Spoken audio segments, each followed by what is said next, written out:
It almost is unfathomable to me that as a parent, as a leader, that you would look at a child who simply wants to be who they are, to dream of a bigger and a brighter future that is free from the restrictions that your institutions have placed on you.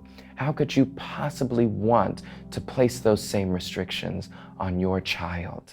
Republicans are worried about protecting children from drag queens. In doing so, they're limiting one of the most important freedoms in this country, self-expression.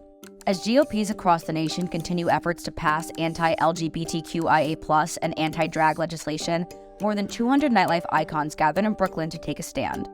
It is up to each and every single one of us to make sure that our queer family across the country is taken care of, all right? And it is our responsibility to make sure that shit don't come nowhere close to New York City. That's Julie J, the artist and performer who spearheaded Stand Up NYC. Over the course of 6 hours, Julie J and company raised $25,000 for the Transformation Project, the ACLU of Tennessee, and Black Trans Liberation. Drag is important and it's needed now because it's an example of freedom. We have never been a group of people to just accept less. Drag has always been going against the grain of what we perceive the world to be.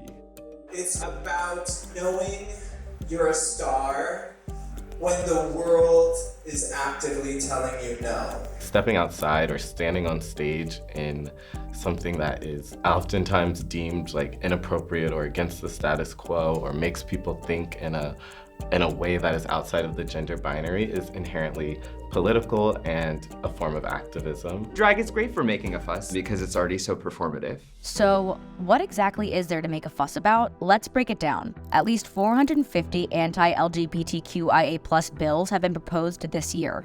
To date, 35 have passed. Among those include Tennessee Senate Bill 3, aka the Tennessee Drag Ban, or SB 3. That bill, which was temporarily blocked by a federal judge, prohibits drag performances on public property or in front of children.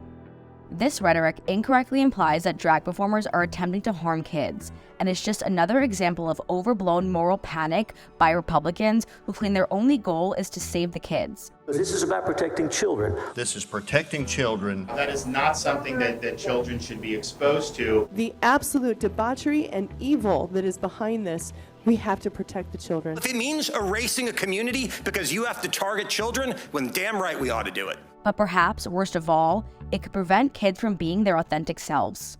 I think about people like myself who necessarily didn't have a community of queer elders or queer people to look up to and look towards. And so if I'm seeing that the government is attacking this queer art form, it's like, what does that say about me? If I had a Julie J in my life, I think about how different my life would be. I think about how different my mental health would have been.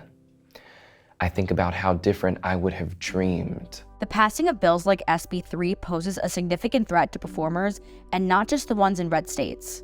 Although they're happening so many states away, the conversation around them, the fear-mongering that's happening, the equating drag with pedophilia, it's making people who don't understand drag afraid. All it takes is one person to take those lies to heart and to do something that could hurt me or someone like me. And we've seen it time and time again. I'm afraid. Getting here today, I was scared.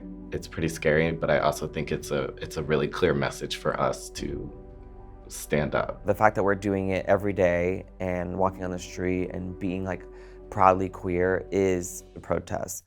So why are Republicans introducing legislation that reignites attacks on a group of people who, throughout history, had to fight simply to exist? Drag goes against everything we're taught to believe about people, about the way people are supposed to look and identify. And drag has always been a persecuted art form. They're saying, look over there, ignore this poverty. Look over there, ignore this homelessness. Regardless of the reason, performers have a clear message.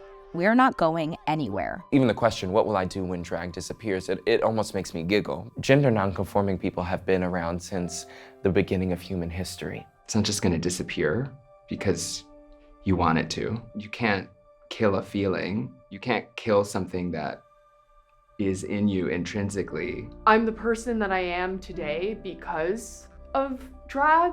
Being a drag king has taught me so much about power and care and love and authority. And drag in general has taught me so much about community. I truly can't imagine a world without it. Every person watching this video right now, every person that's in this room with me right now that I passed on the train coming here today, we're all doing drag. Each and every single one of us. When we wake up in the morning, we pick things that we find to be beautiful, that we find to be powerful, and we put it on.